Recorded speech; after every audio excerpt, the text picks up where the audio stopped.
Hey guys, I'm Jonah and I'm going to go over the Connecteam app for you. This is the app you're going to be using to view your schedule as well as to clock in for each of your shifts. Each time you open up the app, it will automatically open up to the feed and any updates for you will be displayed here. You can view your schedule by going to the icon on the top left labeled Job Schedule. The job schedule will automatically open up to the Only Me page, which shows all your scheduled shifts. You can scroll up and down to view what you're scheduled on any given date. If you tap the bar at the top, you can see the calendar view. From here, you can quickly navigate to a specific date. In general, to navigate through the app, the return button is at the top of each screen. Back to the job schedule, you can tap the magnifying glass at the top of the screen to open up the search bar. Here you can type in a pool name to see any shifts that you're scheduled at that location. When you're back in the Only Me page, in the upper right hand corner, tap the cogwheel to access the notification settings.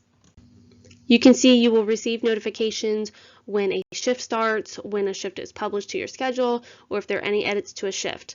All these notification settings need to remain on. Returning to the schedule, tap any shift to view the shift details.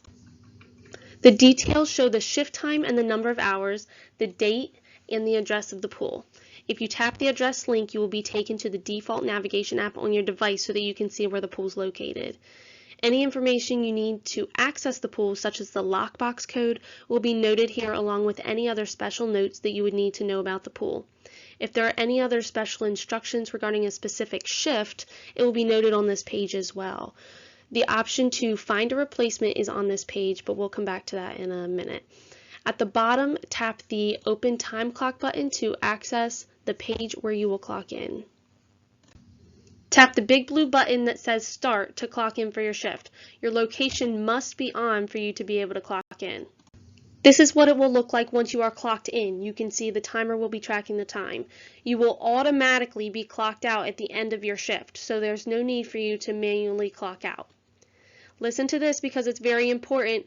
You will be paid according to your shift time, not the clock in and clock out times.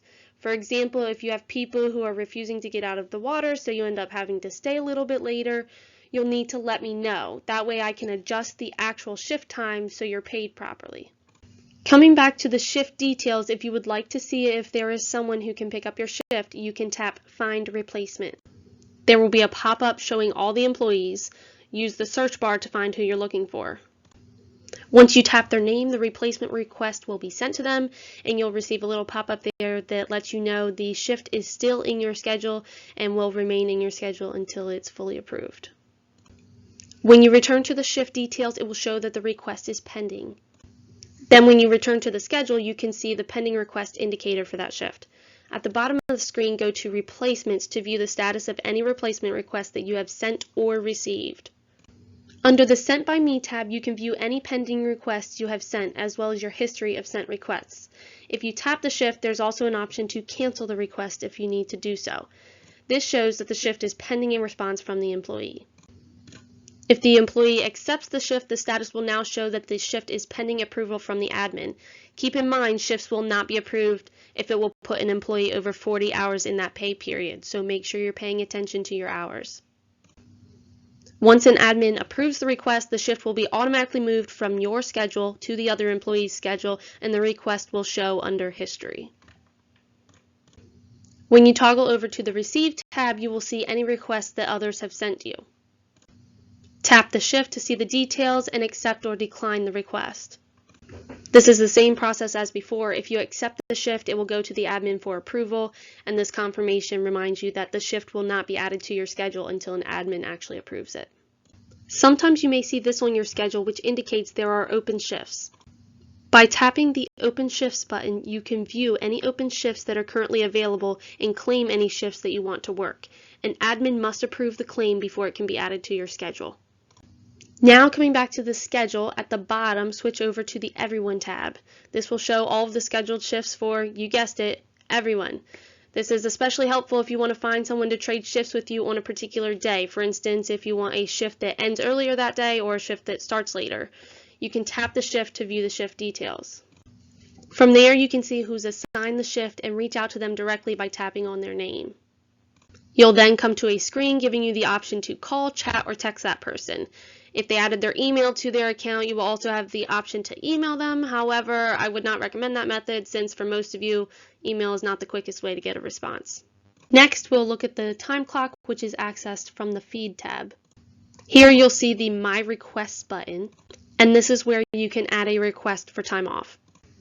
When filling this out, the type is always going to be unpaid leave. It will automatically be set to all day. Plug in the date or date range that you're requesting to have off, and then there's a space for you to put the reason for the request. If you only need part of the day off, you can toggle off the all day option.